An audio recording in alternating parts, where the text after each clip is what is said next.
Good evening.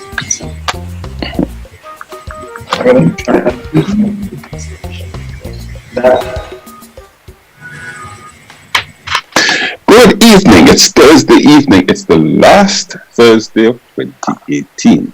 And we must chat. So Mek We Chat this evening as we say goodbye to 2018. The next time we're heard, it's going to be 2019. And so this evening, I'm Jerry George on behalf of all of the suspects, and we have some special stuff for you tonight. But as usual, George Grant is at the controls there, chiming from Grenada. Yeah, boy, he's in such a mood tonight. I don't know what it is. Somebody said rum? No, he didn't. Beverley Sinclair is away from tongue. Actually, we have Margaret in the UK, in the US, and What? yes, I mean, I place you where you want. I'm telling you, boy. Your Brexit? You understand? Yes, he No, clearly more bragged. like a exit, if there's one of those. Okay, so we also have some guests. Not my responsibility to introduce them, but I'll pass over to our producer this evening, Beverley Sinclair, once again, to take it away. Good evening, folks. And I have to say, happy holidays. We're still in that joyful season. I could see coming from George this evening. George in a merry mood. I'm telling you. But it's a season to be jolly. What did he eat? It's more like, what did he drink? What did Who mixed it? I am checking. Listen, or maybe more important, is who him fraternizing with. Exactly. Exactly. So, Okay. between the food, drink, and the company, George, you're going to have to report. What have I, Lord? What have we I have done? with us. What have I done to deserve this? We have with us two auspicious guest suspects this evening. Auspicious. I just hope that they were warned that we are a rambunctious group. Put more simply, rowdy. Rowdy. I would be disappointed if it wasn't against. Okay, so we have Shelley and we have Andre. I'm going to allow Shelley and Andre to tell us who they are, and they will be doing some reflections with us this evening. Shelley, I'll just say a very little bit, is an author. And Andre is cricketly involved with our football. Cricket. just making sure. You know that well. People like me, have some kind of views about cricket these days. I don't have the patience and the tolerance. So oh boy. But Andre, I didn't get that. I'm looking forward to hearing them. You are going to tell us all the reasons we should still love cricket. And Shelley will tell us about her writings. And we'll look back on some of the things that happened in 2018 and look forward to 2019 and see how each one of us can make some change in our little corner of the world. Mm-hmm. So we're going to start with ladies first. Shelley, you want to... Good evening, everyone. Good evening. Good evening. Hello. And happy holidays to everyone. Thank you. Thank you. Thank you for having us on. Thank you and welcome. We're very... Thank you. Thank you. Thank you for accepting the invitation. Let me. My pleasure. Are you guys hearing me? Of Yes, course. George. Yes.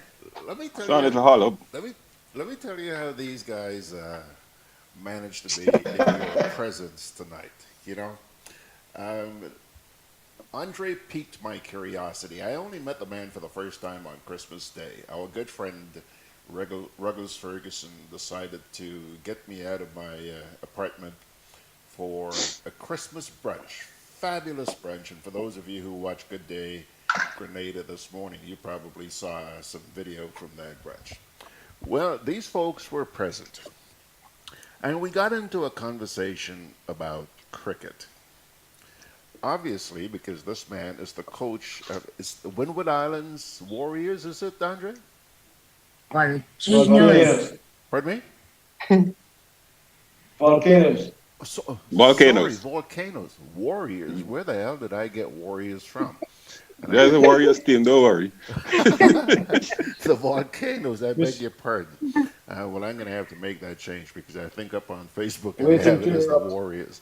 Anyhow, these guys started, I couldn't believe how upbeat they were, at least Andre. And also in that conversation was the gentleman who's the president of the Grenada Cricket Association, a gentleman by the name of Dwayne Gill. These guys are very upbeat about the administration of West Indies cricket. You know, Jerry, in recent times we've been hearing the management of West Indies cricket taking a lot of blows, okay? Oh, yeah. Yeah. Well, I mean, these guys, they pretty much didn't want to hear what I had to say. But I confess that I'm not much of a cricket fan, and I also explained why I'm not much of a cricket fan, okay? So I thought, hey, listen, I think in light of the fact that the administration of Wendy's cricket had been taking so much blows, I got to get these guys on my program on Sunday because I really want the public to hear what they have to say about the administration of West Indies cricket. And Jerry, I don't know if it's going to make you change your mind, but it will certainly have an impact on you. So then I No, found out. I'm interested, Yeah, really. yeah. Check us out on Sunday morning because both he and Dwayne are going to be in here this weekend. Now, as far George, I'll tell you one thing that I have always been insistent on is that the Prime Minister stay out of it. well, maybe you could ask if he agrees with you. Good.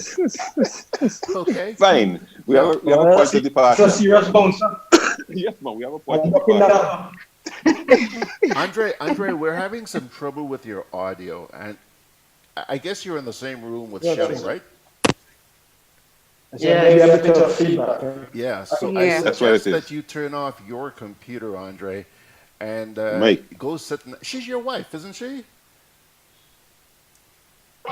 Shelley is your wife, isn't she? All the more we just Yes, yes.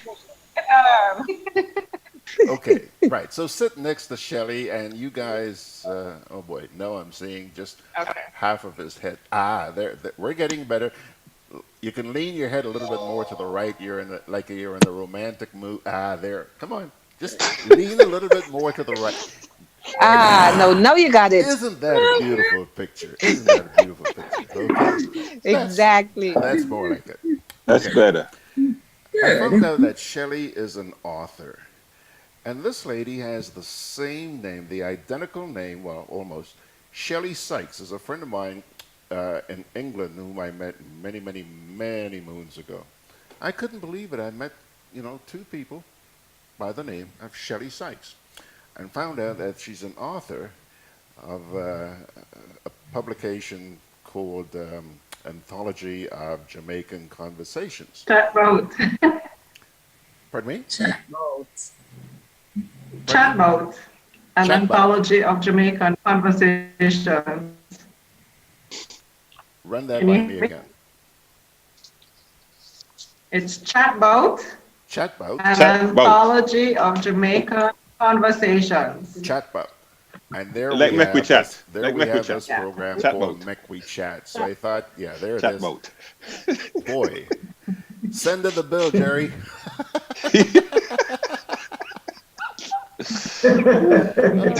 It's going to be long 2 Excuse me. hours. So Chatbout and Mek We Chat, I thought, they sort of go hand in hand, you know? So I thought, let me extend this invitation to them. That was Bev's name, so you could see it come from. There you go. There you go. By the way, Margaret, do I see your mouth do I see your jaws going again? Are you eating again, Margaret? No, I'm not. No, you're not. It's gum this time. It's gum. It's gum this time.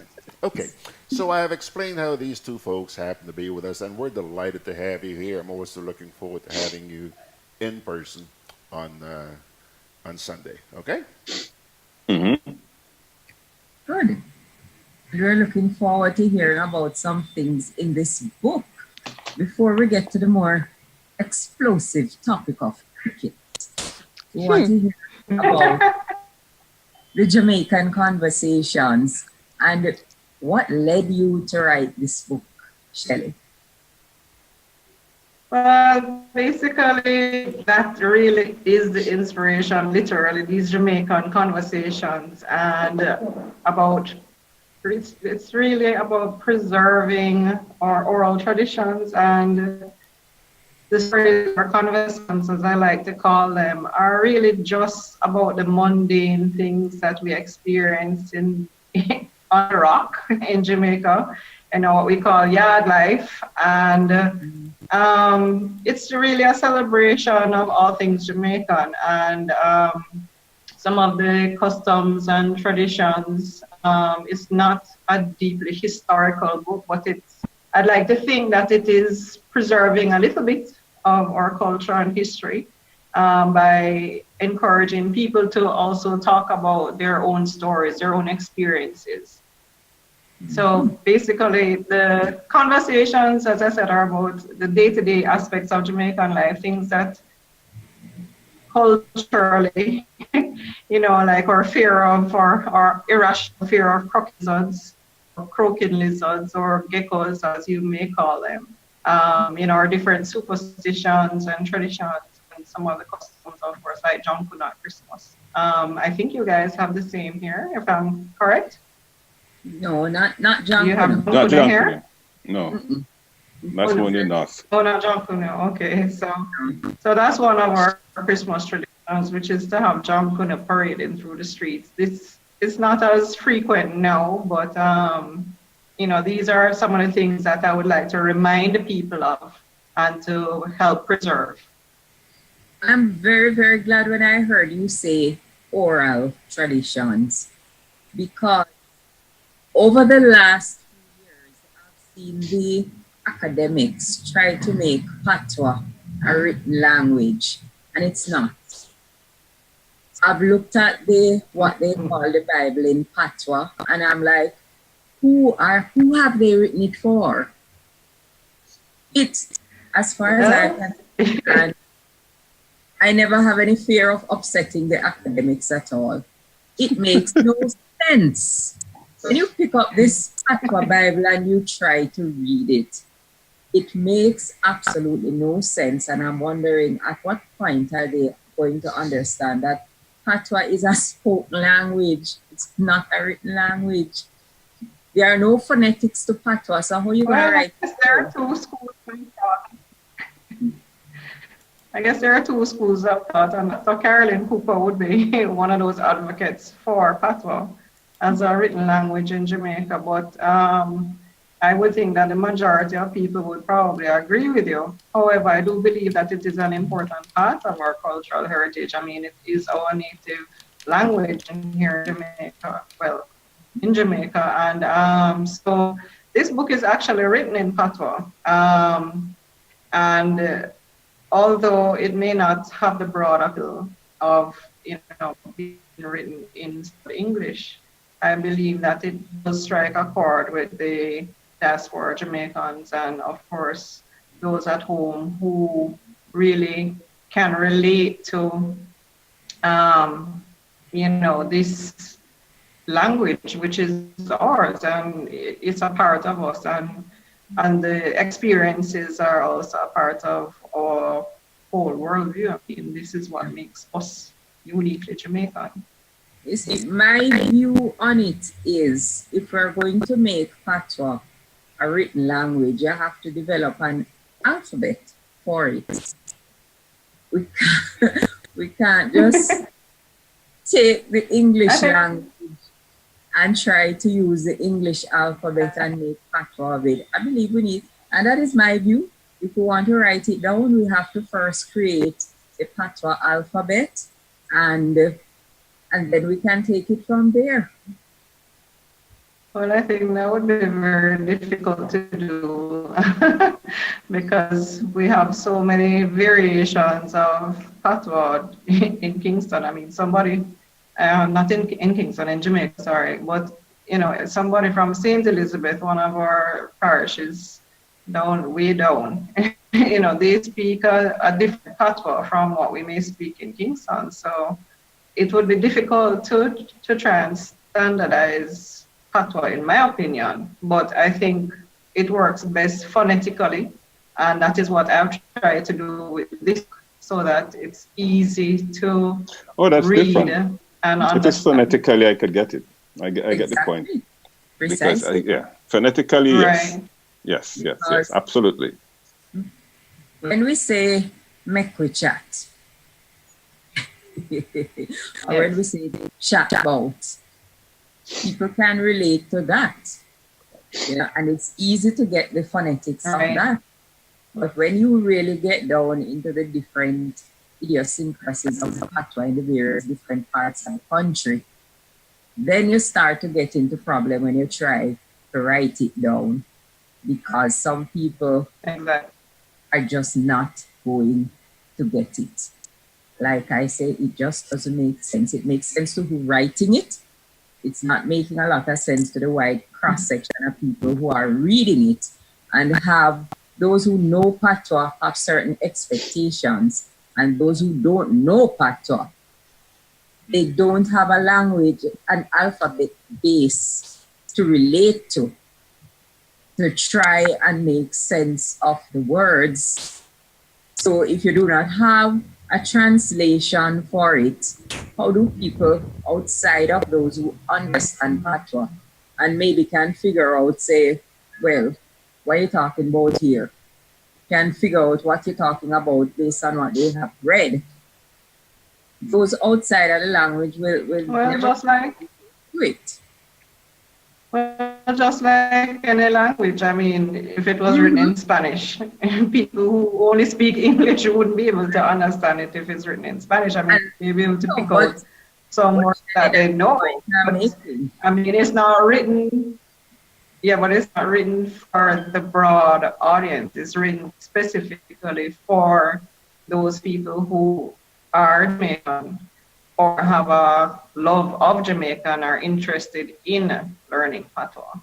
But that's if I may, I think... No, let me just finish. That's exactly where my thought process comes from.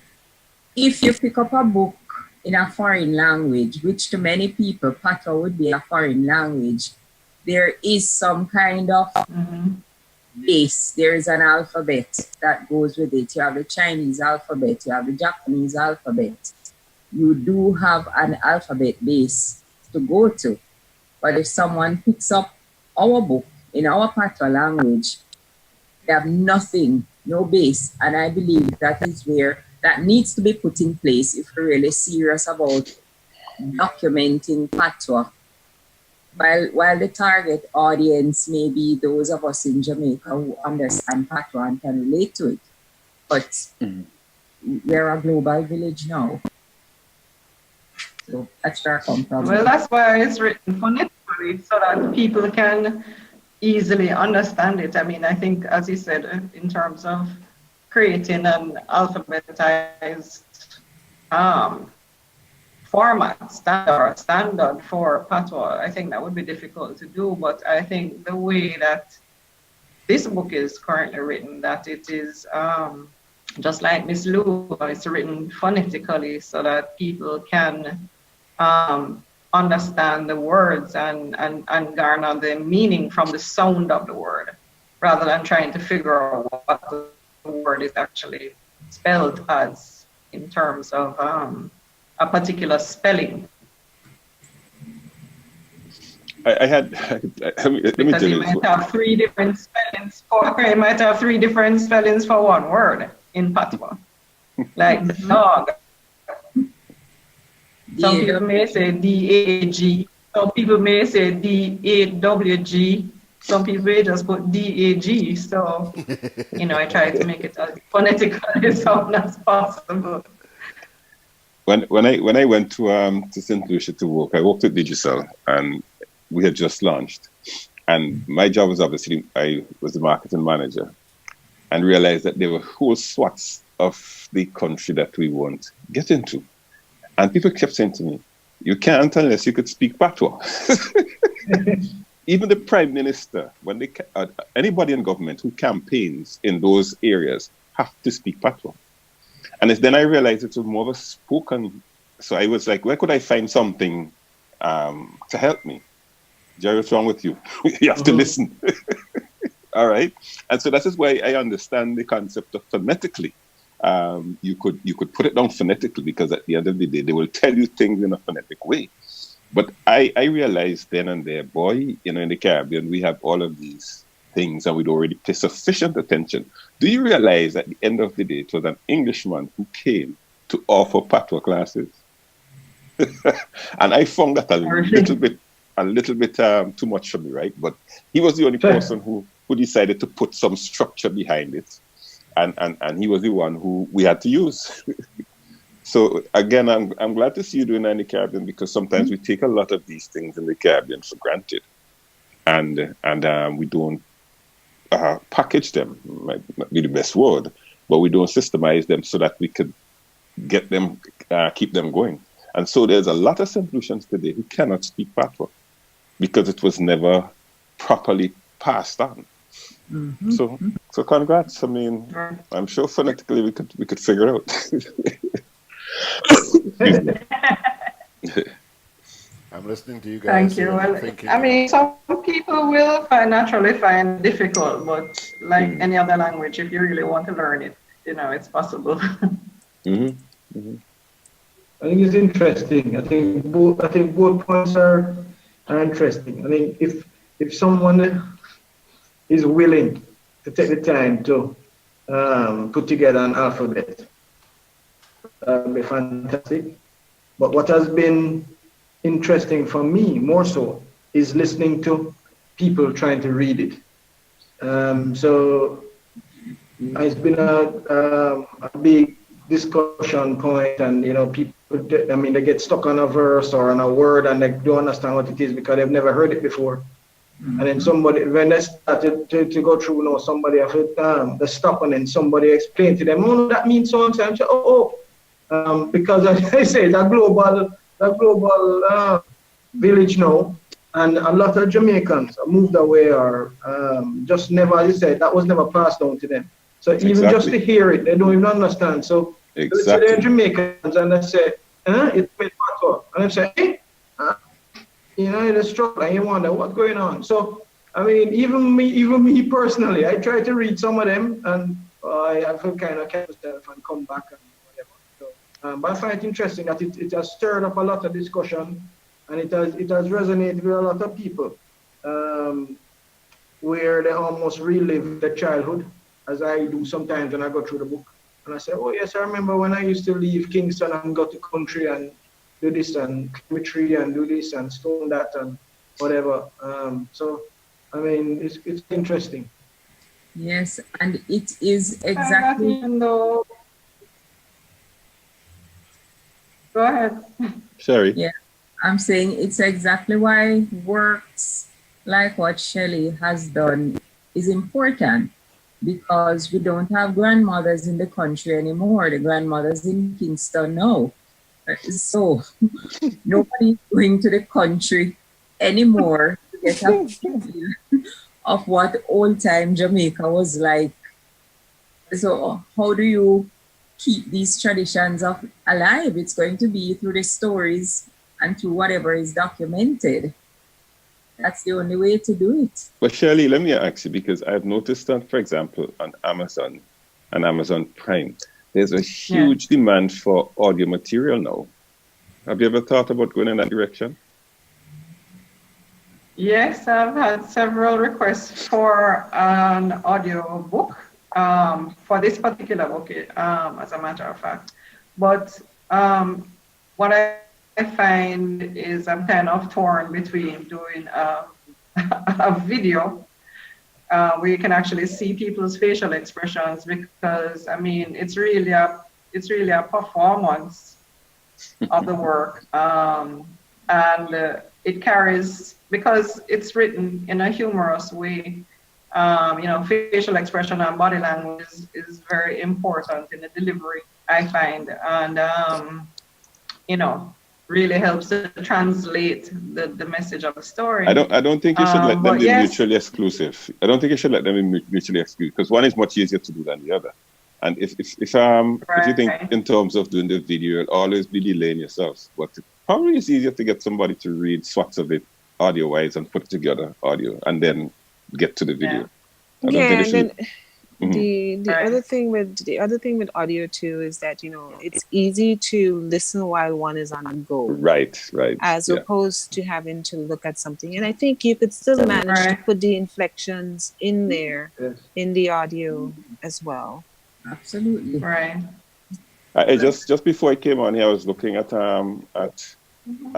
in fact, one of the offers somebody was making for 2019 was all of these business books because they're saying if you're really serious, you should at least read 2 books a month, and they were offering a lot of the very popular business books, audio. So the whole point is now when you're driving the car and stuff like that, you can listen to the book, and that's why I'm thinking that's probably a very good way for you to look at that. Absolutely. With And the you know that- advent of social media, the thing though is that, and I've had a few videos go viral actually, readings from the book. And so that was really why it was a consideration. But I mean, yeah, an audiobook is definitely on the cards. Very good. And you know that when you're talking patois, just the way you say a word, give it a whole new meaning. Absolutely. Oh yeah. Absolutely. On that note, Bev, let me jump in here for a sec. I have a question for you guys. Jamaica, Caribbean-wise, Jamaica is one of the bigger islands, okay? Do you have different accents, Jamaican accents, in different parts of Jamaica? Like in the United States, you've got, the New York accent, you've got the Dallas accent, you've got different accents. Do you have that sort of thing in Jamaica? We do, I but have friends, I wouldn't say accent, but different ways of pronouncing certain words. I mean, people who speak patois in St. Elizabeth sometimes you can't even understand what they're saying. But it's true. I mean, they may not understand us either. But the point is that not everybody, somebody will say go down the road, another will say bang go down, and so if you're not familiar, you wouldn't understand what they're saying. So, Ben go down? but I think Ben, did you say Ben go down? Me no bang wrong there. Listen, this Go brings down. me to the next point, right?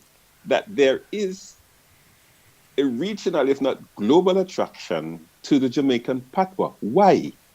Because the other Cajans have theirs, the Guyanese have theirs, but all of a sudden, if you hear people emulating patois, it is Jamaican. Why? Why do you guys think so? That is the case. Is it the gangster or what? I think it's the mannerisms that go with it.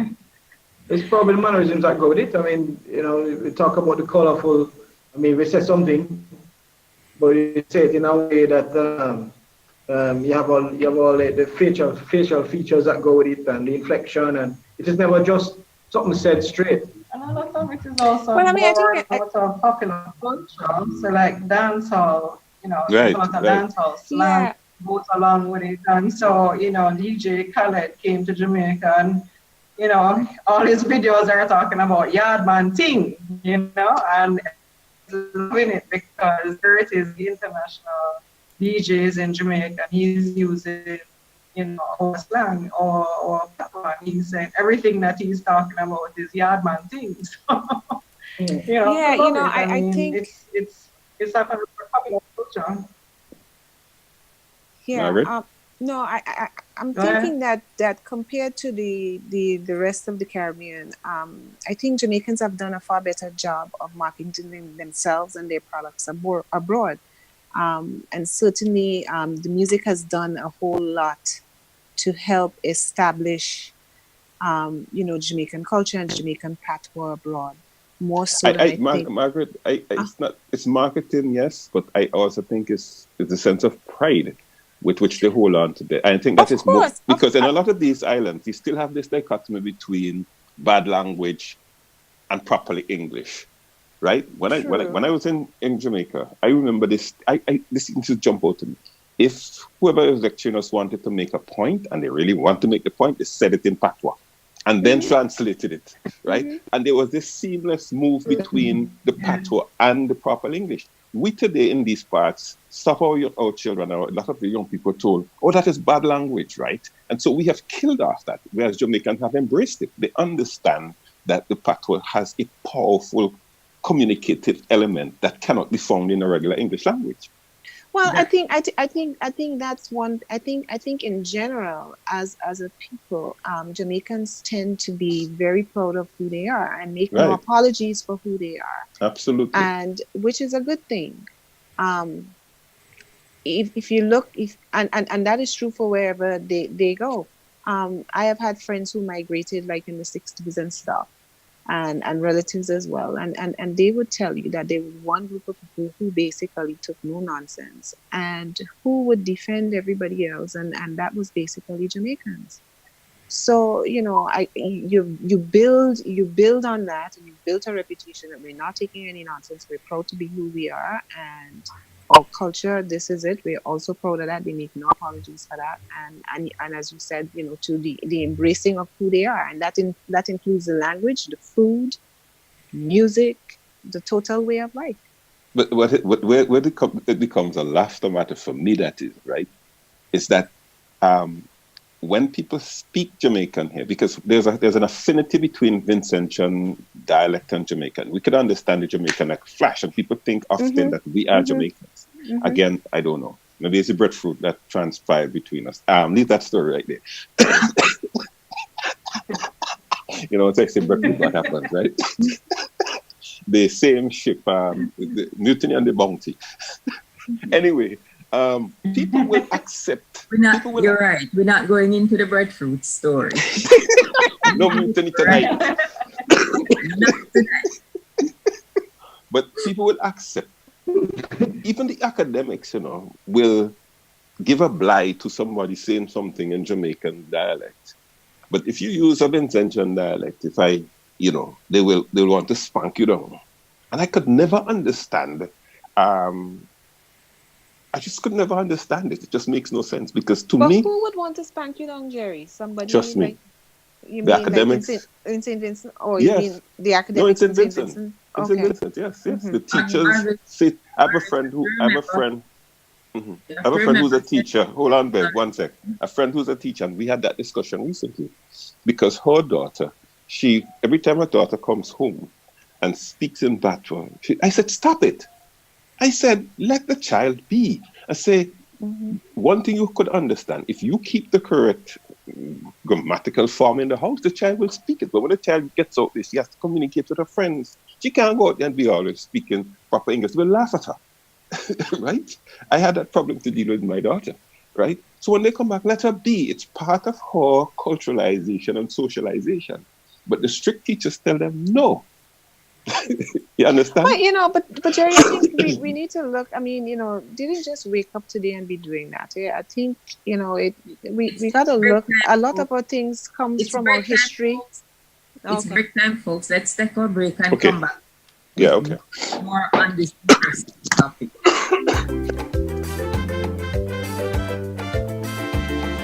Grenadian General Insurance Company, strength and stability. Grenadian General Insurance Company. Tell your friends, tell your family. We cover householders comprehensive. Motor and even fire too. Contractors all risk burglary. Public liability. Professional indemnity. Directors liability. And wait, we still have more. Come and find out more what you're waiting for. We are located on Scott Street, St. George's. For more information, call 440-2434. Tell everybody. Juve Cafe chocolates, cocoa nibs, and cocoa balls from Diamond Estate Grenada are now available at Amazon.com, Amazon.ca, Amazon.co.uk, and GrenadaMarket.com. Try the sensational touch of nutmeg and a touch of ginger chocolates, 75% dark and rich, 100% pure cocoa, and their 60% dark and sweet chocolate bars today. Amazon Prime members enjoy free shipping on these orders in the USA, Canada, and Europe. GrenadaMarket.com. When you can't come to the island, the products of the island will come to you.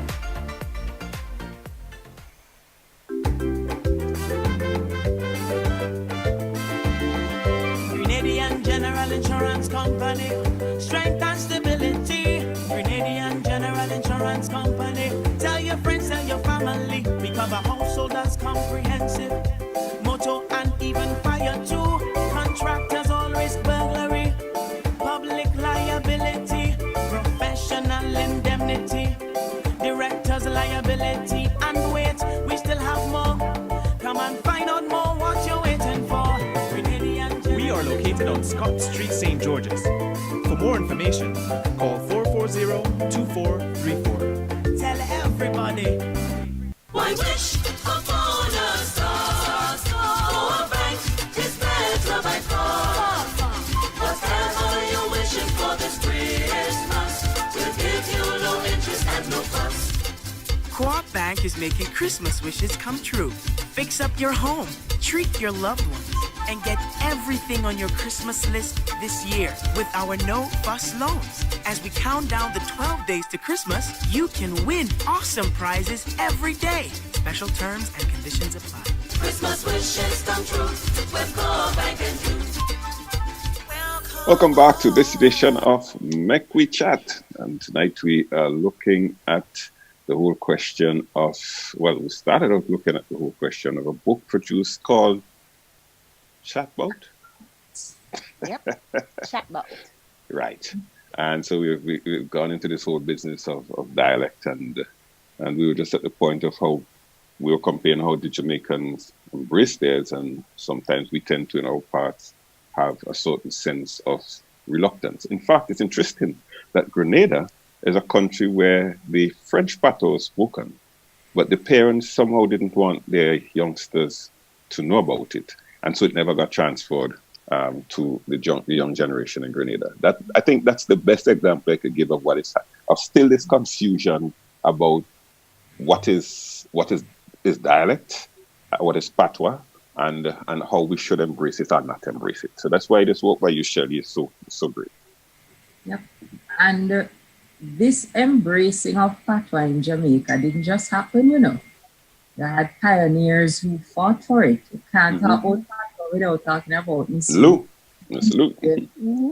Miss Lou is the one of those people who took the language and said, look, a fluid language, we need to use it.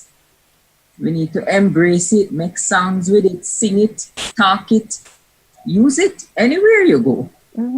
In an interview I did with Paul Skins Douglas, he said that's where he got the gumption, so to speak, when he went to study in Jamaica and he saw the works and the likes of Miss Lou. He then determined that he was going to do his work in patois. So she really has created a path for the people. Yeah. And we could see the response and the reaction to Paul Skins Douglas's work. People love it. People love the fact of how he puts his stuff together. Right. And he tells you that he got that from Miss Lou. Yeah, but you know what? They love how he puts it together within a particular context. So, you know, it's okay to go and sit in an auditorium or a theater and watch him perform. Right. And it's acceptable there. But if he was to step out into the society, it's a whole different ballgame. And I think a lot of that, again, has to do with our history and coming out of slavery and a certain amount of shame and everything that has been associated with anything that came from that era. Probably is one of the reasons why we see our dialect as something to be ashamed of, because we have been ashamed with anything that has been associated with that part of history. Dead right on that one. You know, absolutely. Instead, what people need to. I was saying, sorry to interrupt, I was saying that culturally in Jamaica, I think that we also went through the same because as a child growing up in my house, we were taught not to speak badly, which was Exactly. to speak patois. But I think That is the thing. it has become, right, but I think it has now become acceptable where it's okay to speak patois at home. But when you go out, you know, there's a time and a place for everything. So, you know, I think you know wouldn't something. go out and speak patois in a different arena. Right. Jerry made a point earlier. I think he said something about an English person coming, English white person, was it Jerry? Yeah. That came to teach.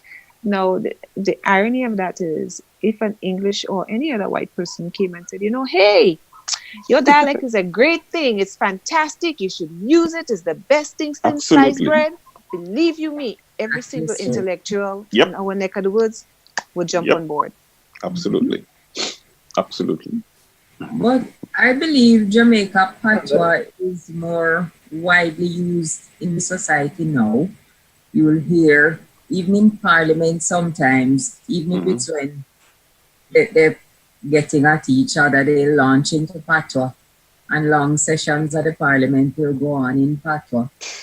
And even in school sometimes the teachers have to speak in patois to get the children to relate to them and to connect with them. Exactly. That's my Yeah, point. so, That's my point precisely.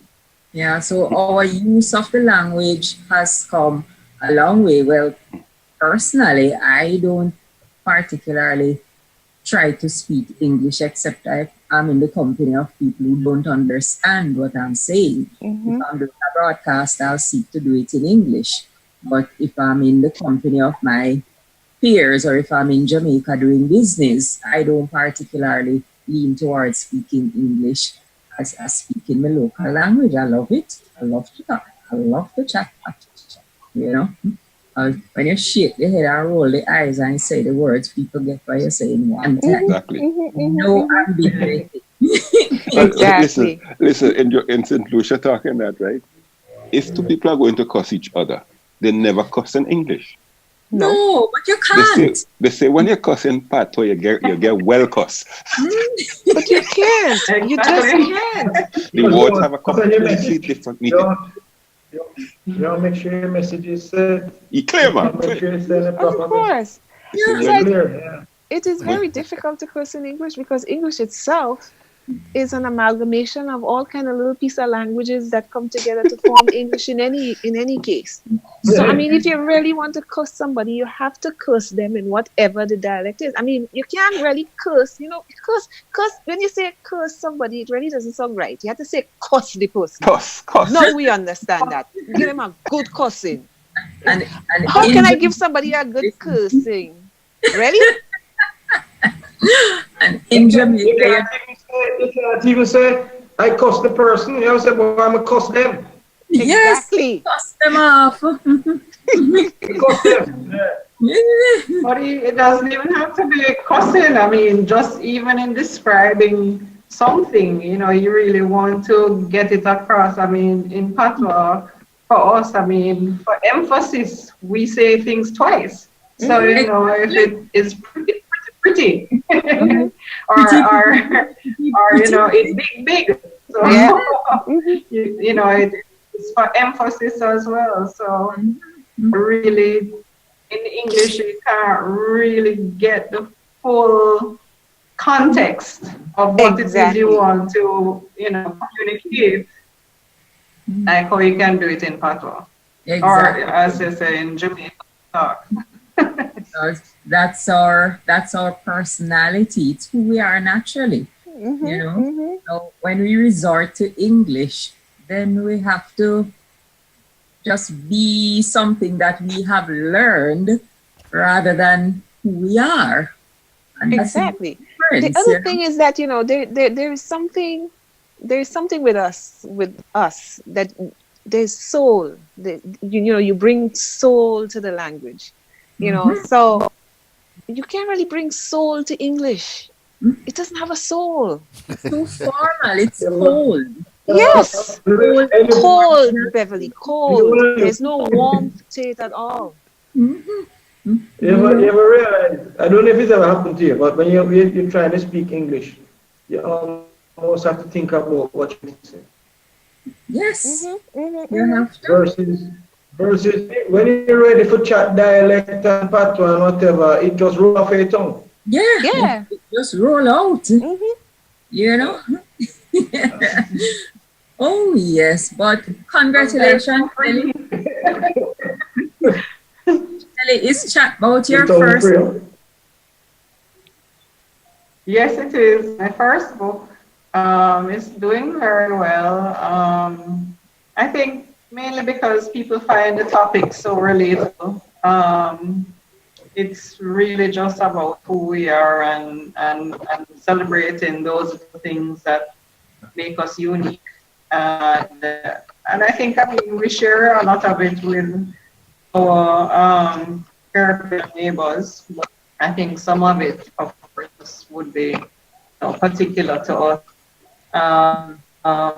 So, for instance, there's a poem called Jamaicanisms, which is basically just highlighting some of the things that we are known for, and which you may be able to relate to, kimboing off our arms and kissing our teeth, and, the fact that we can, what we just spoke about, which is, code switching, we can talk, or we can, switch back to, standard English when we need to. Exactly. Or, if we are with our North American counterparts, we may start to twang. We start to imitate them and we pick up an accent, So all of those things. And and it's really just a total celebration of things Jamaican. True. I forgot to mention at the start that I need to take some acknowledgement and some credit. He'd like to take credit. Some credit for this work, because I made sure that I spent a lot of time away with work and so on, so she could put that time to the book and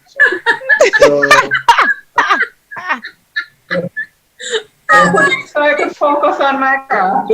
So she could hold it and focus on it and self-publish it and make sure I was not a distraction. I'm sure you appreciated his kindness. Oh, yes. Oh, boy, that's the life of a cricket wife. It had nothing to do with what he had to do or what wanted to do. It all you and your writing. So, oh boy, I love it. But it's great to see effort being put into preservation of who we are. I don't identify myself as an African. I identify as a Caribbean person. And I would love to see us really put more effort into emulating our Caribbean-ness. So you don't have flights, you don't have main flights, no direct flights to Africa? No, you see, I did not sign up for the Black Star at all. No way. I'm not going back to where I never came from. This is my home. It's funny though, right? Sorry, go ahead. I didn't get that, Andre. No, I was saying, sorry to cut you. You could go ahead. No, man, and I'm saying it's fine. This is Mek We Chat, We're very fluid. Okay. All right. So what I'm saying is that for me personally, watching Shelley go through, I think the whole process from, just going through writing the poems took publishing took, I think, 2 years. And I can remember Shelley sending emails back and forth, family members, friends, and so on for feedback. Even going outside to, academia and that kind of thing, getting the different feedback. And there were times when, if you could see the discouragement on her face, just because I mean there's so much feedback coming in, it became overwhelming. Boy, don't do that. The boy not going like that. Don't put that in. Take that out. Exactly. And there was a time, yeah, man, you could see on her face a bit confused and editing, spending sleepless nights editing. So I mean, we used to say, but when you finish editing, you're going to lose the whole. I mean, the feel, the message that you're trying to. I mean, I think this is just an example. I think I took some inspiration from it as well. Just in terms of sticking to your, I mean, what you feel strongly to your about. vision, your dream. Yeah. So, Your vision, your dream. And just be careful that, yeah, it's good to get feedback and so on. But you have to stay true to as you say, your vision and what you really, your passion. And pursue it regardless, in spite of, you know. So I mean, it's good to actually see from the 2 years ago to now, and I mean, the smile on our face when people read it and take you back down memory lane, and it even tie up my tongue when I try to read one or two of them and I read and come again and things. That's half of the fun. Half of the fun. yeah. But I agree. It was really a good learning experience for me to really be true to myself and, you know, what I wanted to say and how I wanted to say it, because if I had followed a lot of the advice that I was given, you know, it would have been a totally different book. But I think that, you know, a lot of people in academia would probably say, you know, it's very cliche because these are things that have been discussed, you know, over and over and over again. But that's what we love. We love to talk about the same things over and over again. Absolutely. We love to talk about, you know, we love to talk about the mundane, and I like to use our old bus system, the JOS bus. I mean, this was something that this was transportation. This was our daily transportation, but this has become so iconic in the Jamaican memory, you know, as an experience that we all share, and it's so revered and cherished because it's something that we can all relate to. It's a commonality that we all relate to and are able to cherish a memory, you know, as a part of our experience. Yeah. And I think that is what this book does, you know, it's so relatable on so many levels that people love it because they can see themselves and remember their own experiences from it. Shelley, another idea too. Have you ever thought about performing parts of the book? I have been doing live readings, generally at some of the bookstores. I have performed on the open mic at Calabash, if you're familiar with it, which is one of the largest the largest literary festival in the Caribbean. And that happens every 2 years in Treasure Beach, in St. Elizabeth. But I have been asked to perform at various events, and so that is something that's something that I'm working on. Because I'm generally a kind of behind the scenes person, but that is something that I have been doing a lot of, and there is more demand for it. But I also try to encourage people to perform it themselves because that's half of the fun of it. I mean, I just got somebody sending me like 5 videos that they had at their house for Christmas. Everybody took turns reading the poems, and you know, everybody is cracking up and laughing and sharing their stories. And well, maybe you should host a competition. Maybe you should host a competition. Yeah, I have actually hosted so many. Yeah, I have actually hosted so many competitions where I'm giving away books. Nationalize them. Yeah. Yeah. I wouldn't send you the bill for these. These are just the free parts you're getting tonight. Huh?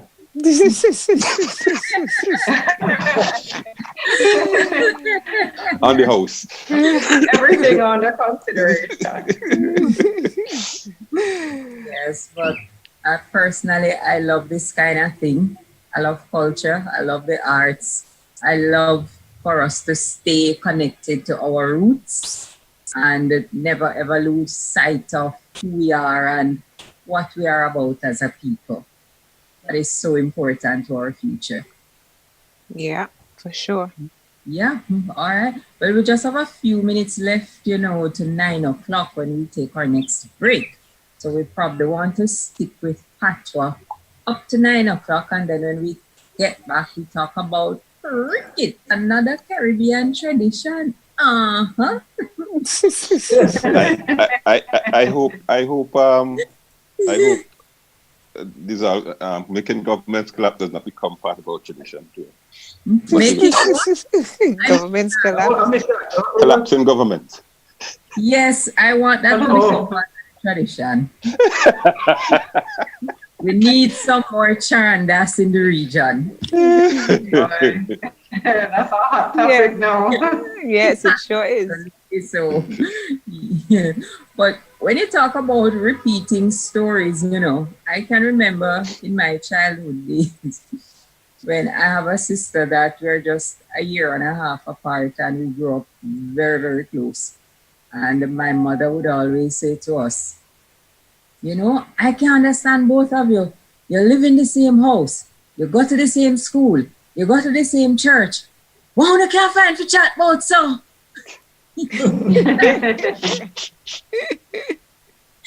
Because we were never quiet. I think it's probably nice to chat about. Chat about that. Yeah. I could everything is about everything. Everything is chat about. What I can find to chat about so? What she mean? There's always something to chat about. Always something to chat about. Always. So that is a fitting title for the book, I tell you. Thank you. Thank you. I'll definitely get a copy. Definitely will get a copy. I feel the illustration is the front cover, which just so you have to give them some context, Andre. So you may not know, but the book is actually illustrated on the inside. So it has illustrations to accompany the poem, which really helps to bring it to life, so that you can get a visual as well. So things like Fluffy Beaver. Go ahead. No, I was going to ask. So who's the little man on the cover? He's called the Reasoner. Okay. I don't know that he has a name. He's called the Reasoner. You know that little man that's been there but he's on every corner in Jamaica. And that's the man that has all the wise words and thing. And everybody go to that man. You pass him, and always reading the newspaper or having the transistor radio listening to. He can always tell you what's going on in terms of current events and whatever. You know what's going on worldwide. So it's just cool. He never moves. I like the illustration. Yeah. He never moves from He never moves from where he is, but he knows everything and he knows everybody's business. One of those, right? One of those, indeed. And everybody know him. Exactly. More important. Yes, but Caribbean life is fascinating if we'd only pay more attention to it, Yep, that's for sure. From where we have evolved to where we are now. In Patois, you can have a whole conversation without saying a word, Oh? Yes. The body language and the gestures and nodding at the head and the squinting at the eye. If somebody coming down the road and you want somebody to take a good look at him, you can tell them, look, see him come there. Look on him without saying a word. Oh, really? Of course. Of course. But you think you have your eyes to indicate something for on your head and everything else? Just that little gesture. Eye. And the mouth. Yes. Yes. I could see why some people get beaten, don't know why they get beat.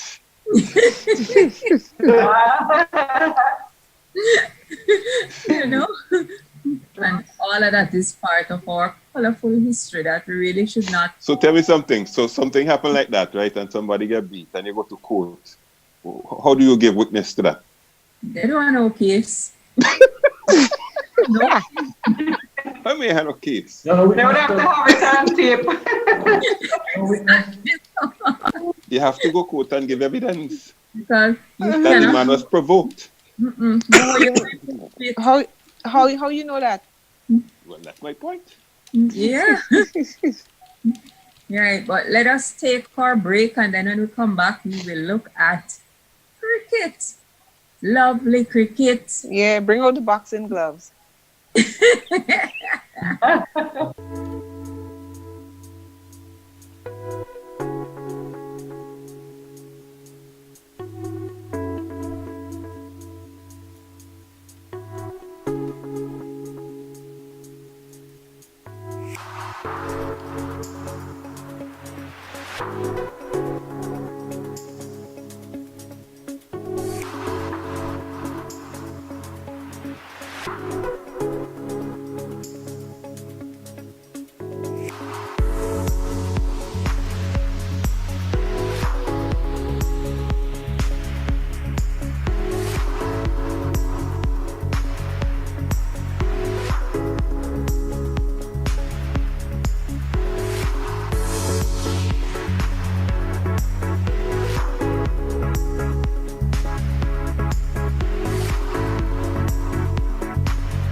Welcome back to this edition of Mek We Chat. And the discussion has been about Chatbout, a new book by Shelley and Elisa Shelley and Andre.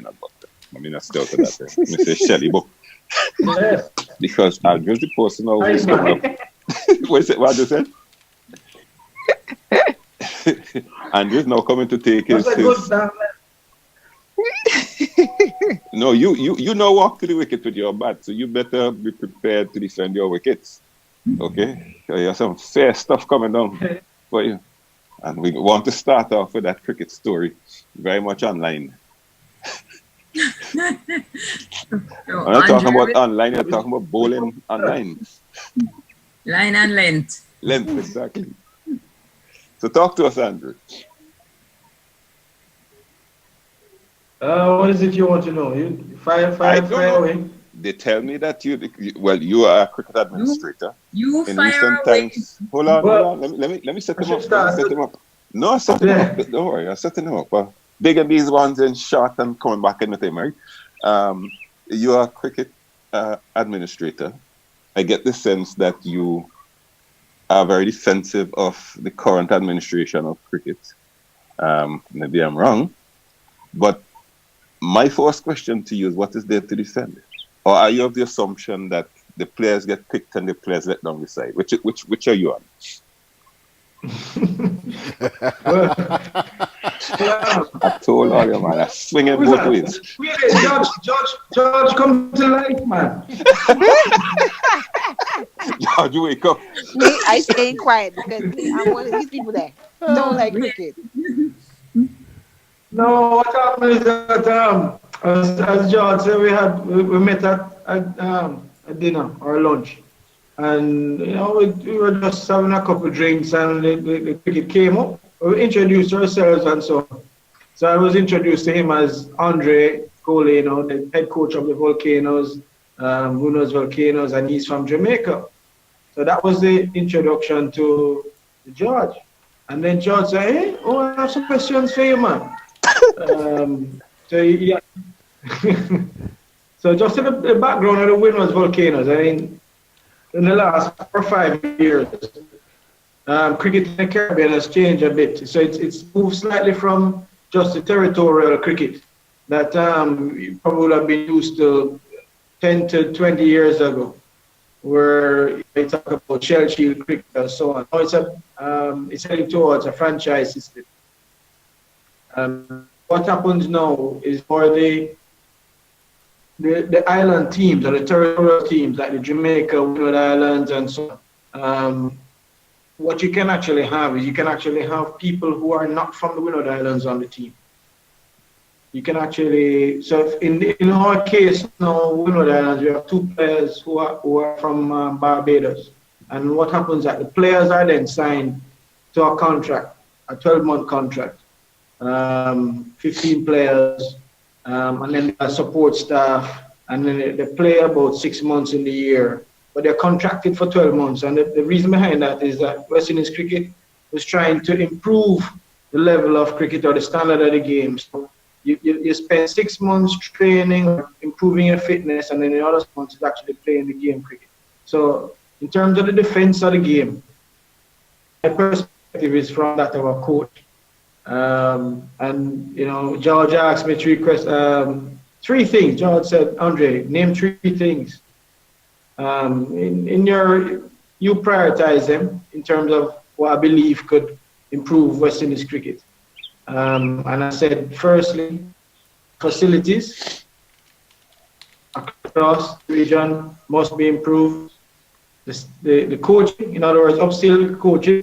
And 3, continue to make the cricket into a business. And those are the 3 things. And those 3 things just govern the whole discussion the whole time. So let's look at them. I think hold on. I think I like them. 1 is upgrade the facilities.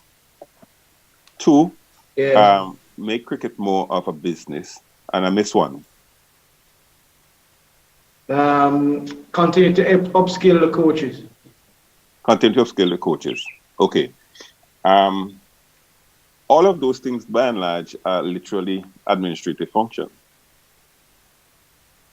Yes.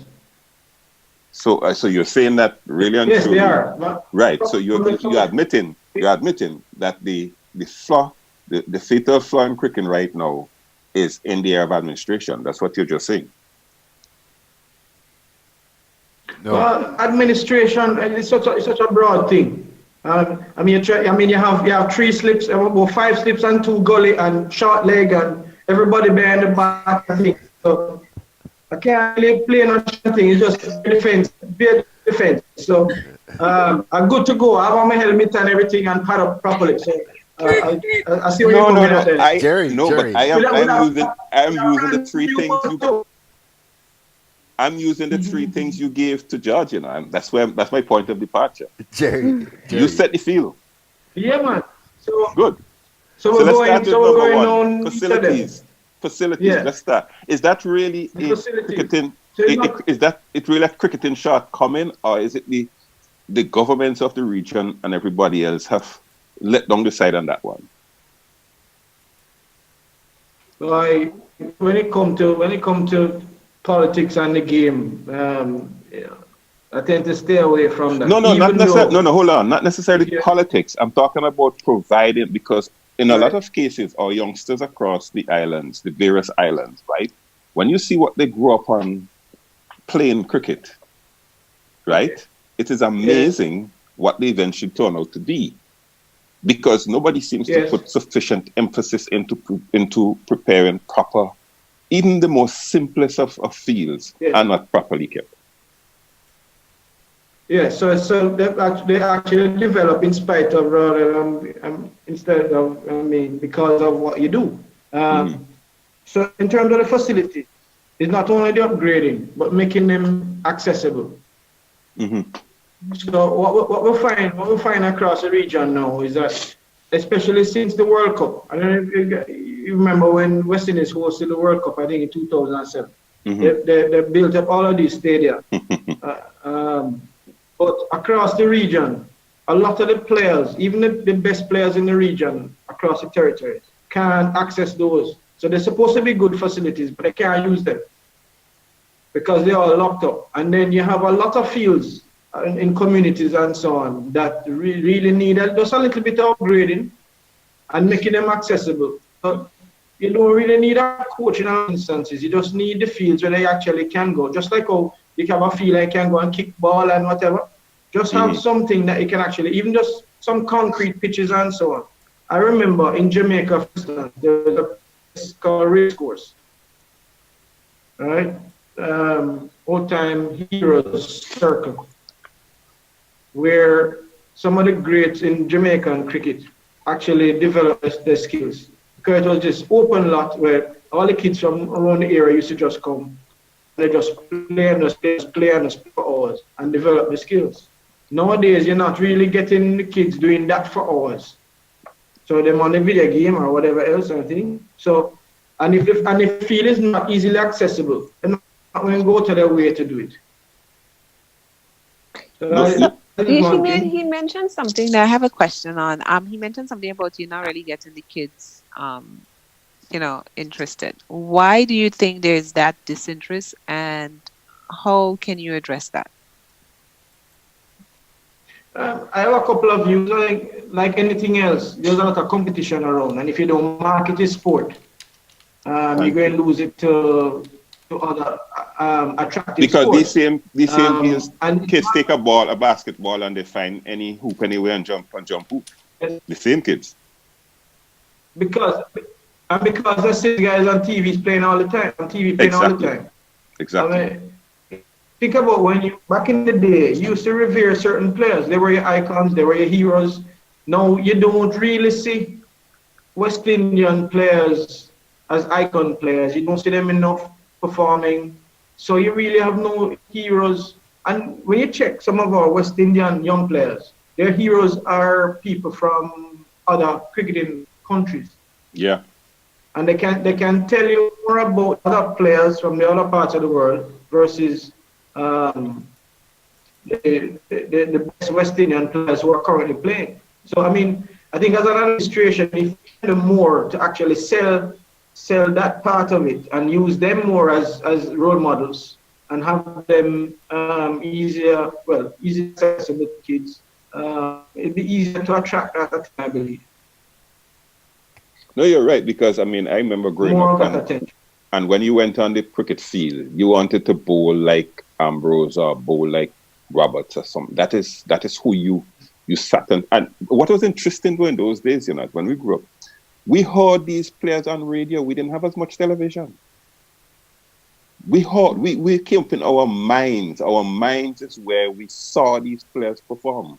Yep. And there was some great commentary, I admit, right? But we understood cricket from being, well, I guess it's probably a part of our auditory sculpture skills. Today, the average younger person has seen players more than I would have ever seen in my youth when I was their age. But you're right, we're not marketing cricket. And I could tell you one of the problems that is that I have lived through is that a lot of our television stations do not think it is their responsibility to bring West Indies cricket on their screens. If it's not paid for by some outside sponsors, marketing. Right? If it's not paid for by an outside sponsor, they're not interested. But they would put on basketball every night that you have the basketball tournament in the United States, and they're not being paid for that. We are confused people, right? They would put on all of those games every single night for the US basketball tournament. They're not paid for it. They're not given any special advertising revenue for it, but they put it on. But if you tell them to put on cricket, they feel somebody should pay for it, and it must always be an outside foreign source. We have some problems. Well, I also believe that in the last 10 years, the game hasn't helped itself, all of us, in terms of the performances of the main team hasn't been particularly consistent. Even though they've won a couple of World Cups and so on, we have probably lost more than we have won. And there have always been some issues with players and admin and so on. And then I believe all of this is a spin-off effect, and then the sponsors may just say, listen, we just don't want to be associated with that, and move on to other things. So, I mean, if we can highlight more positive things. Okay, let me for instance, the IPL. Down. I don't know, we talk about 2020 cricket. Do you know that as a cricketing country, we had the most picks in IPL? Everybody know what IPL is? Yeah. So that's a big money T20 cricket in India. But West Indians had the most picks of all other countries, England, Australia, you name it. But unless you go somewhere, that's dedicated to that, you wouldn't have read about that. What we should be doing actually highlighting the fact that we have had 6 picks and who they are, and the anticipated impact that they're going to have on these teams, and how that. You're absolutely right. Because when you look at it, almost every time they have the draft, you hear first about the West Indian picks. That's almost the first thing they tell you. Who from the West Indies are getting picked. So how is it our West Indian players seem to perform so well in that environment? They're playing away from home. They're playing different time zone. Weather is different. A whole sort of stuff is different. But they seem to apply themselves much more there. What's it there? I mean, having experienced some of that kind of thing. So I was involved in CPL for a few years. The irony in so many different people coming together at a short notice and having to participate or compete so quickly. In some instances, because there's not a lot of time to gel, to find issues to fester or anything, if you have somebody who's good in terms of manager, who's able to get everybody together and actually focus them in a very short space of time on a particular goal quickly, that is really the success of those kind of tournaments.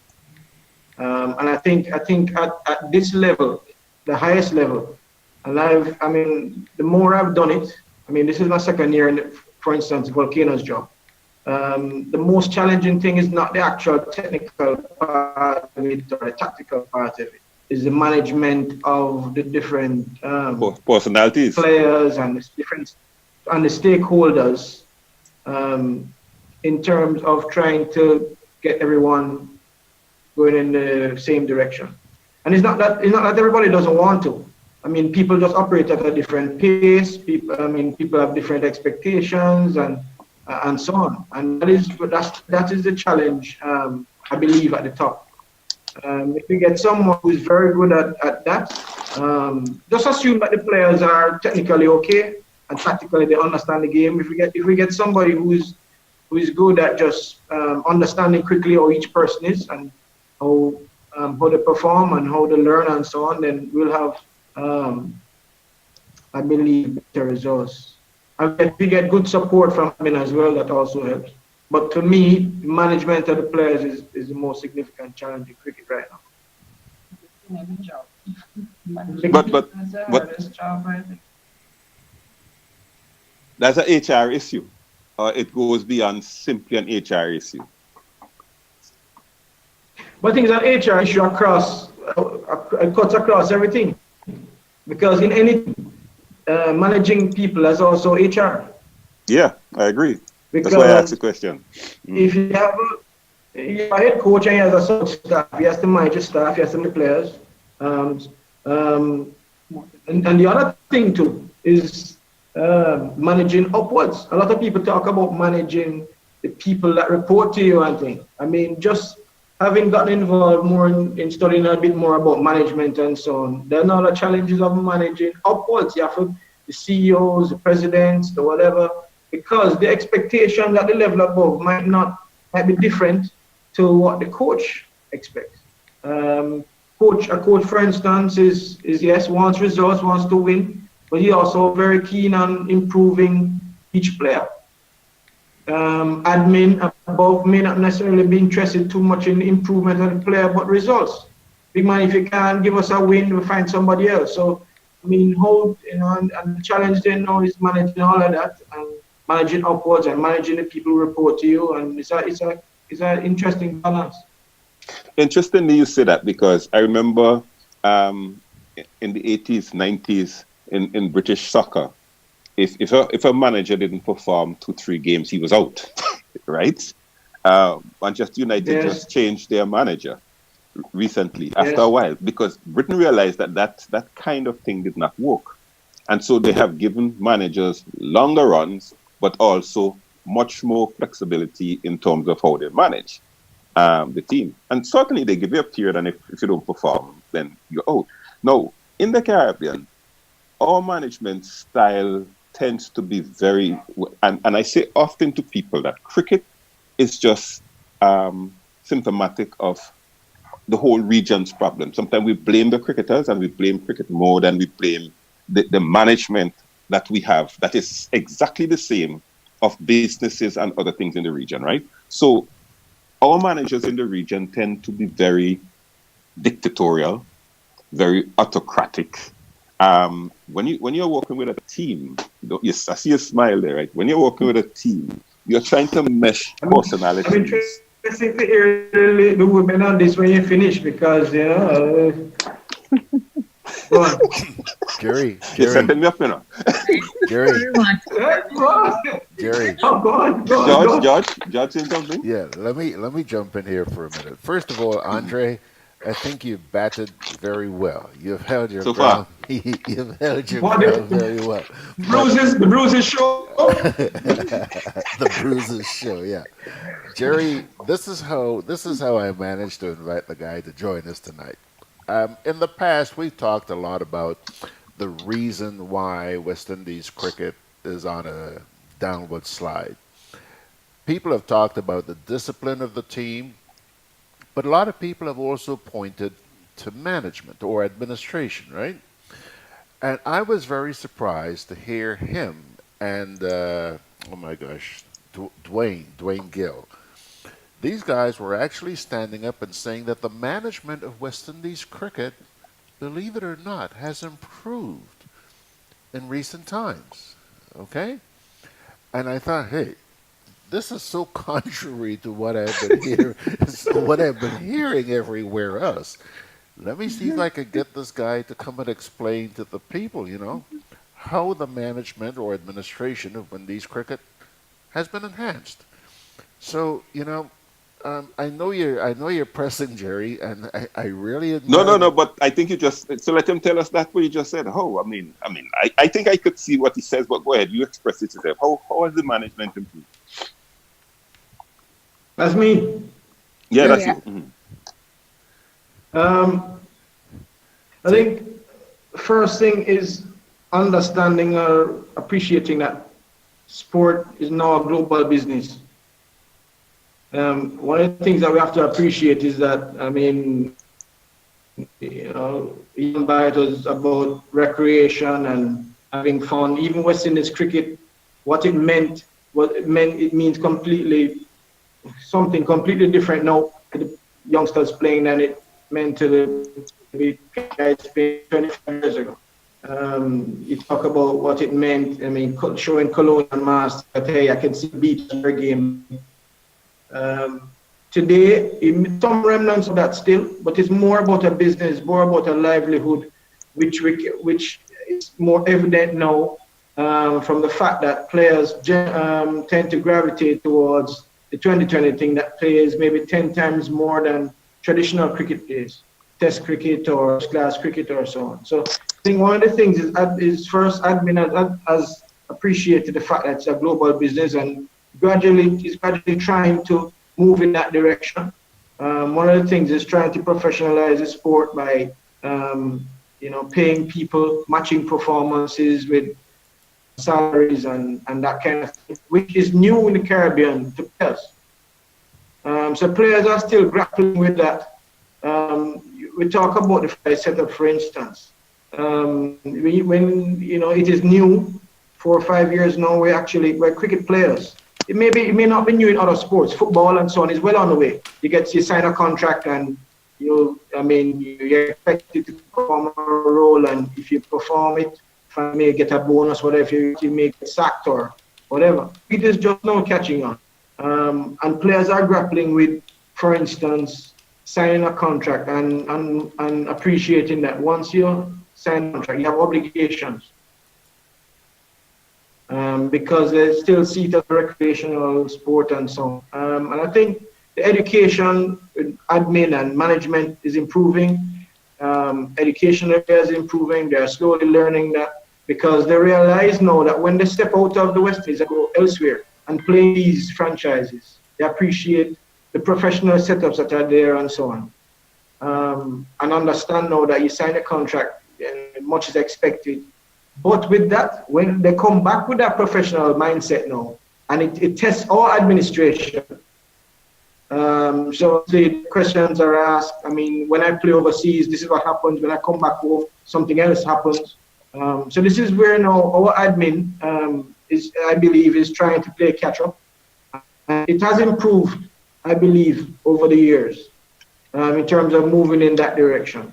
So from that standpoint, I believe there has improvement in terms of management of the game. Yeah, but tell me, I hear you there and I see it. So the players come back, they were treated a different way. Is it just a question that they were given more respect when they play for, say, the IPL? They're given more respect. That in the terms of their contract, people pay more attention to them.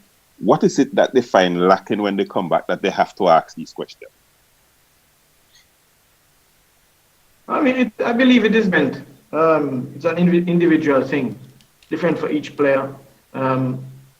Obviously, there are times, for instance, when an employer or somebody who signs a contract overseas doesn't necessarily know the nitty-gritty or the details of what's happening here in the West Indies. So you're just going there to perform a role, and that's it. When your job is done, you leave. But you may find that players, for instance, in the West Indies, may go through situations where they're not selected, then they're picked, then they may feel that they never had a long enough run, they don't have enough time to play, and so on. So it may come down to communication as well, how we communicate with the players, how effective that is, so that players understand where we're going.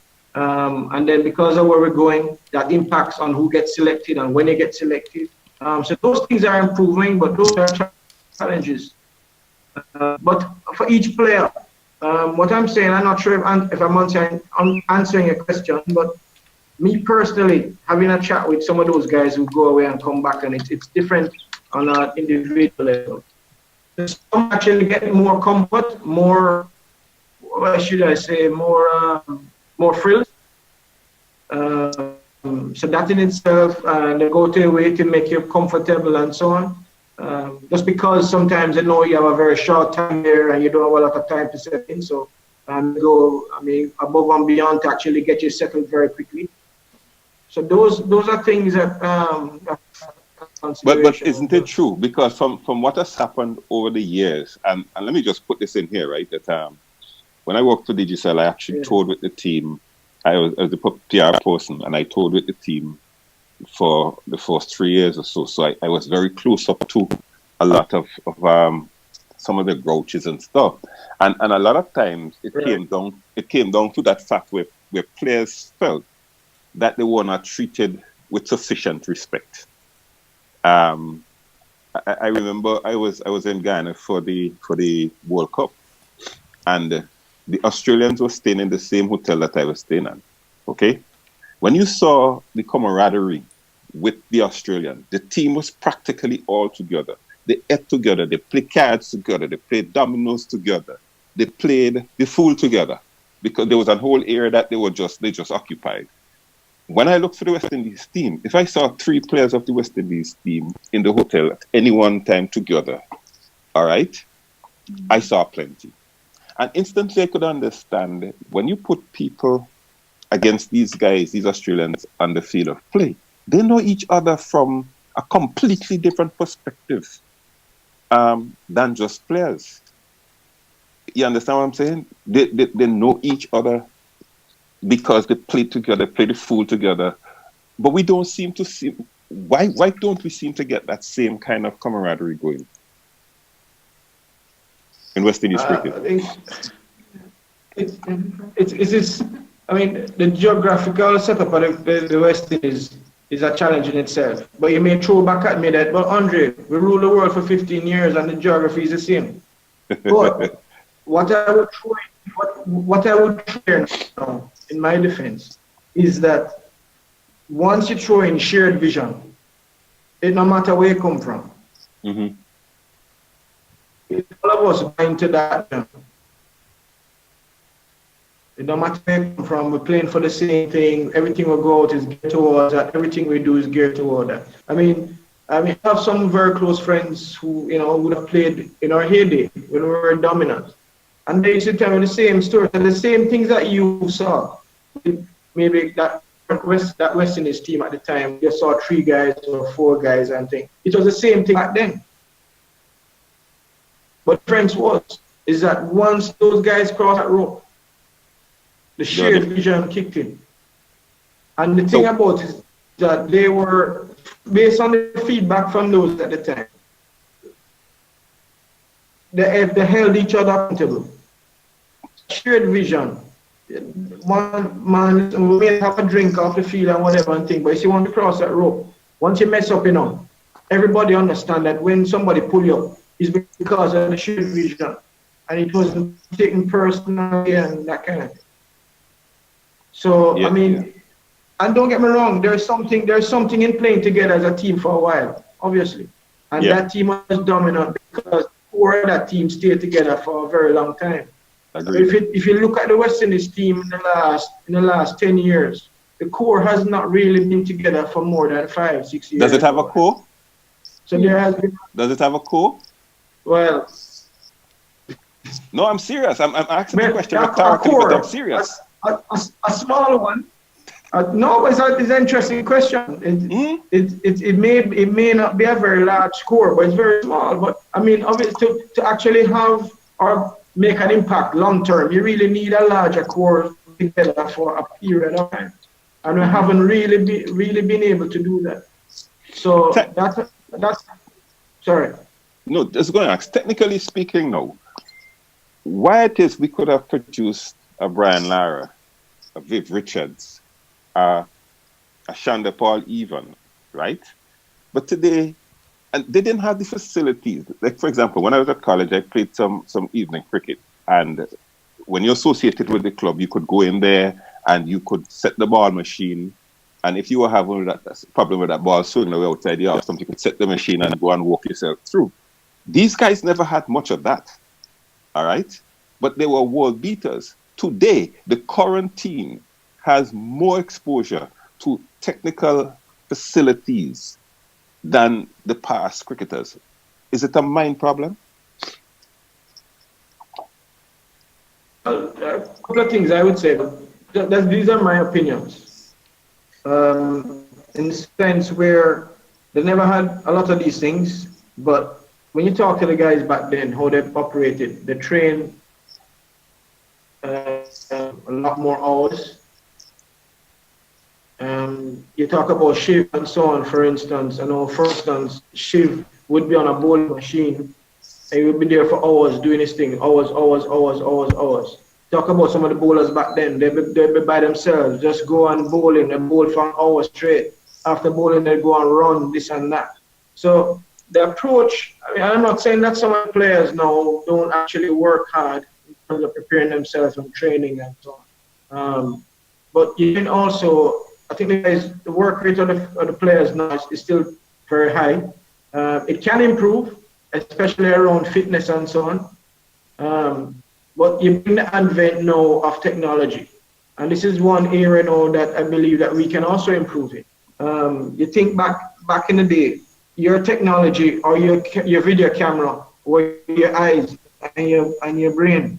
So when you play against somebody, you actually have to log that so that when I see him again, I know exactly what to do. What is happening nowadays to us is that opposition teams have reels of footage on us, and I know for a fact that they study that. They study that. I know. Do we do the same thing? And then it comes down to we do it, but it is not right. We do it to an extent, but not the same. Not to the same. But not to the same extent. Why not? So for instance, I mean, some of it comes down to money. For instance, to have somebody doing that, there's a role in itself. I mean, to set up a camera and having someone coding, so he has to sit there and he does every ball and whatever and so on. To make it, to give all that, for you to have all the information at your fingertips at the end of the day, it takes a lot of work, and it can be expensive to do that every single game. And I know, for instance, that West Indies cricketers, operating on financial constraints. So even in the competitions that we play, no, they've started to get it done now, and maybe in the last 3 years or so, where at the end of each match, maybe a few days afterwards, there's a portal or a site that you get access to, that you can actually go and review the match and so on. Unless you have somebody who is there with you and dedicated to your team, who can actually give you ball by ball, in-match information, you actually have to wait till at the end. Now, a lot of these teams, comparable teams around the world, are able to fund that part of it. So they actually have someone who travels with them and so on. So what happens is at this level, even at the level below with the under 19s and so on, the players get so used to it that when they get to West Indies level, they get so used to watching video footage and so on, other teams, it's almost second nature. Here we are still learning that. I know, for instance, there are some teams that before they go on a tour, all of that information is sent to their phones. Yep. So even before they land in wherever they're gonna go, a guy could be on a plane or wherever, and he's reviewing that. When he gets to that meeting, he's already there. Coach is there with them, whatever. I mean, I know for a fact West Indies teams have been doing it more recently, but that's a recent thing. Okay, you say money, right? You say money. Hold on, you say money. Yeah. But let's face it. I think so. There's a cost factor. I agree. But let's face it. Yes. If that is what it is going to take to bring you to that next level, if you were on any other kind of business, won't you invest in it more? No, yes, I believe so. It is not the only thing I think could take us there. What else you think? What else you think? The investment, an overall improvement in our fitness, which is what is, I know West Indies is investing in that as well. They're invested in the technology as well. They're invested in upskilling the coaches. But like anything else, it's going to take a couple of years, I believe, to actually see the results of that. You might also say, boys, long time we're in the corner. But these things are more recent. These things are more recent additions. I see Bev shaking her head. What Bev shaking her head about? Shaking her head. She's not impressed. And she's still skeptical. Not impressed at all, because if we know all of these things, how many years is it going to take us to be, we're trying this, we're doing this, we're learning? How long it take us to learn what we need to do? the same lessons over and over and over, and we're still learning. We can't learn yet. Sorry, I am not But impressed. all of these things, have been happening haven't even been happening for 5 years. Just Well, about maybe. I know there's an analyst that travels. 5 years to me is a very long time in this game. Very long time. Because if it's taking us 5 years to play one good game, no wonder we lose so much in between. No, we'll play more than one game. No, but seriously, I mean, I think it goes back to. Yeah. No, but anyway, it goes back to the core. We have to take our final break now, and when we come back, we'll finish talking about all the reasons we're not getting anywhere with West Indies cricket. You're too wicked. George, let's take a break.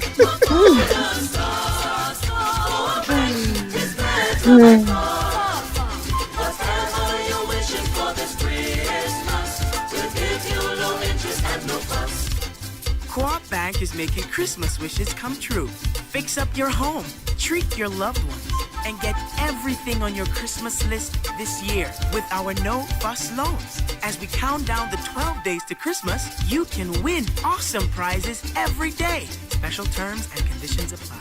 Christmas wishes come true with Co-op Bank and you.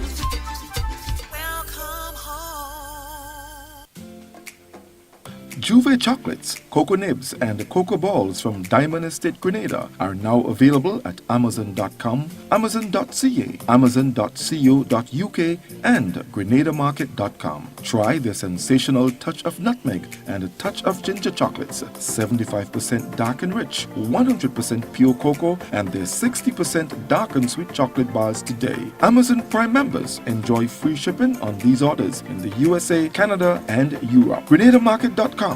When you can't come to the island, the products of the island will come to you.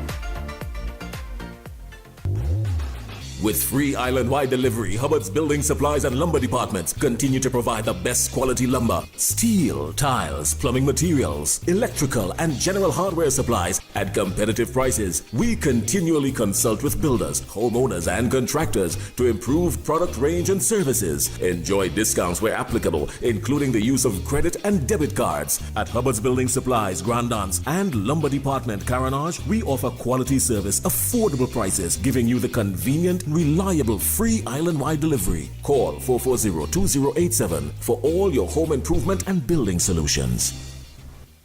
Hubbard's, bringing you Frigidaire Christmas cheer. With the purchase of any Frigidaire fridge, freezer, stove, washer, or air conditioning unit, you get a free 3-piece Frigidaire non-stick pot set. Come into our appliance department on the Caranage and Building Supplies Grandans to get your trusted Frigidaire products and enhance your cooking this Christmas. Offer available while stocks last. Hubbard's, quality service, affordable prices.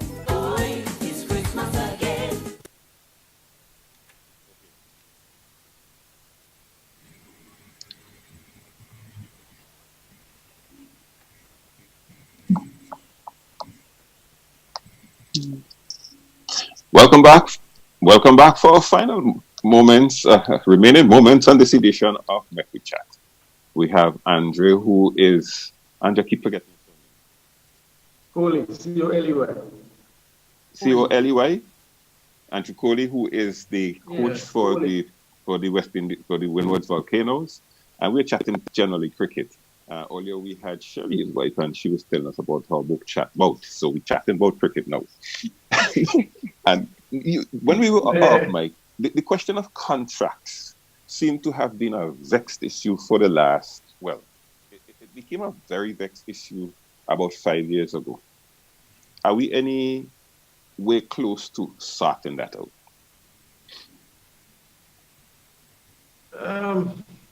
I think the challenge with contracts, or at the time, was actually being able to engage the best players long-term throughout the year. With the pull of T20 cricket, that became difficult. Obviously, West Indies had to field a team, and there were times when it created an issue when the best players weren't always available. So I know that was a sore point for admin But and did that happen? players. But did that happen with other teams? Would that happen with India? Would that happen with Pakistan? Would that happen with Australia? Well, the other countries have had similar issues. Maybe not the magnitude, but they have been to work it out.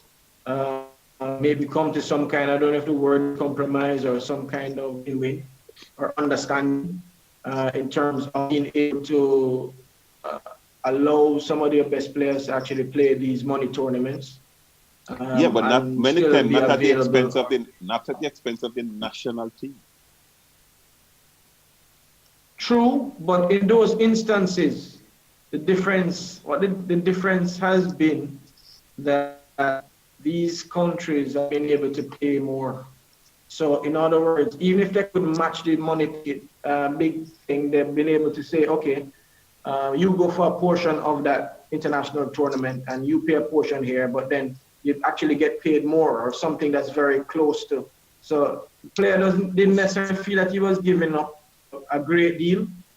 I mean, he obviously wants to play for his country and was going to give up something. But I think the disparity is that with us is that the level of contract offered versus what is offered overseas, it's quite significant in terms of the difference. So I think that is where we have had some challenges in terms of coming to an understanding in terms. But Andre, let's face it. The contract money is never going to increase unless the team increases its value. So you can't pay more than the value of the team. The team can't attract more money if the team's not playing together as a team and playing well. Doesn't the players understand that? But, I mean, but it's almost like a catch-22 or which one come first, the chicken or the egg. I mean, in some instances, you also even in starting up a business at home, as you might know, you're business people, put money into the thing to actually get it going. Yeah. So in the outset, it might actually cost you more to get it going. So that is the challenge we have right now. Cricket West Indies have balanced the books, and it's not only cricket, they are responsible for development across all the territory. There's female cricket that's on the rise that we're responsible for. And this particular thing as well, this contracting that is being run with all the territories is funded by Cricket West Indies. The franchise system is funded by Cricket West Indies. It doesn't really have a major sponsor. So that is also a challenge. So that takes out a big chunk. But no, but I'm making the point. Whatever. Okay, look at IPL. Look at IPL. Does IPL struggle for sponsorship? No, it doesn't, as far as I'm aware, no. Exactly. But people will not want to sponsor a team that's not performing. So you're right, it's chicken and the egg. So somebody has to get that story in there, that until a sponsor wants to put money behind a team, the team has to perform. Yeah, but I mean, even the IPL is a little bit different in the sense where, I mean, it's staging in where the main sport is cricket. So yeah, I agree. Regardless of the standard, sometimes, just because of the viewership and the demand for the cricket on TV, sponsors are willing to sponsor those things because the stadiums are full and it's shown on TV. So no, I get that. The quantum is not what I'm looking at. Is the principle, because we will never get the quantum for IPL because Indians just are crazy diehards about cricket. But there was once a time when West Indians were like that, comparatively speaking. True, but even now, we make a lot more money. We get a lot of money from our TV rights, and that is mainly from the subcontinent viewers. Right. So that even, I mean, I've traveled with West Indies teams, and even seen first class cricket, even test matches or whatever. people nowadays just don't go to these first-class cricket. They tend to watch streaming, even test matches, some test matches, even with good teams playing. Very rarely is it full or even get 1/3 because it's on TV. So in today's market, it is more the digital thing. Obviously, the brand has to be interesting still. I still believe that. What is that? The brand, the quality you're talking about, right, man? Yeah, because if I am going to go to a cricket match, I don't want to pay my money to go to a substandard cricket match. At the end of the day, it's not who wins and who loses, you know. It's whether or not the match is a good match, something that interests you. I don't feel justified to work for my money and pay to go to watch a substandard game. Which is fair. Can I throw in my 2 cents? I'm just wondering if this format of cricket were 4-day cricket or T20 cricket, is it people are more drawn to this more exciting shorter format of the game where, you know, it's all about power hitting, about hitting sixes and stuff. So is it that the interest really isn't there anymore to support, you know, the older, the longer version of the game? That's correct. Absolutely. I mean, and that I thought that if West Indies needed to fix itself, then they should come out of the test format, fix the other format, and maybe if they wanted to come back, because people, the shorter format is best for television, for today's television, where you have people with shorter attention spans. And then that's one time it was also being created because it suited America's baseball type of game. People are not going to sit down any longer for 4 days to watch a match. There are people who want that, right? And also Margaret? you have the night Right, games where exactly. You people have the night like games. to go and attend They walk the all day. matches after work. They work all day and they want some entertainment in the evening. They'll come out and watch a night match. So people are more interested in that. And I think that's where a lot of the focus has to go to. Yeah, Margaret? I mean, I agree. I mean, I'm not a cricket fan. I was never a cricket fan. I mean, as a kid, I hated the early parts of the year. And every time you see somebody and they're like, "What's the score, man?" Don't ask me the score. You tell me I'm interested in any cricket. I hated that thing, and I still do. You know But to hold you're about? right. I mean, the only time that anybody got me to pay attention to cricket at all was if they had, you know, one of these limited overs games. And then they were either going after wickets or they going for runs. Yes. You know, that's the only time you can really get me interested. But to sit down and go over a 4-day test match, you're out of your mind. What do you think? I have nothing better to do with my life? Please. And that's what it is today. And but Andrew, is there a possibility that West Indies could come out of the test cricket, or this part of the whole contract? It's really difficult to come out of that because it will be important for us to continue to play test cricket to remain a full member. Okay. And to be a full member of the ICC and have all the benefits that come with that. I mean, what I think we can do is take some of what the best teams do when they play. So you talk about a test match being 5 days. Some of the best teams in the world, test matches when they play don't actually go into 5 days anymore. No. So you actually have a winner within 3 or 4 days. Mm-hmm. And it's not that the cricket is substandard. It's just that the game is being played so much faster. Yes, yeah. It's fine. Because a high percentage. Sorry, what are you saying? Ben? No, go ahead. No, a high percentage of the players who play T20 and the limited overs format play test cricket, and they transfer that approach to the longer version.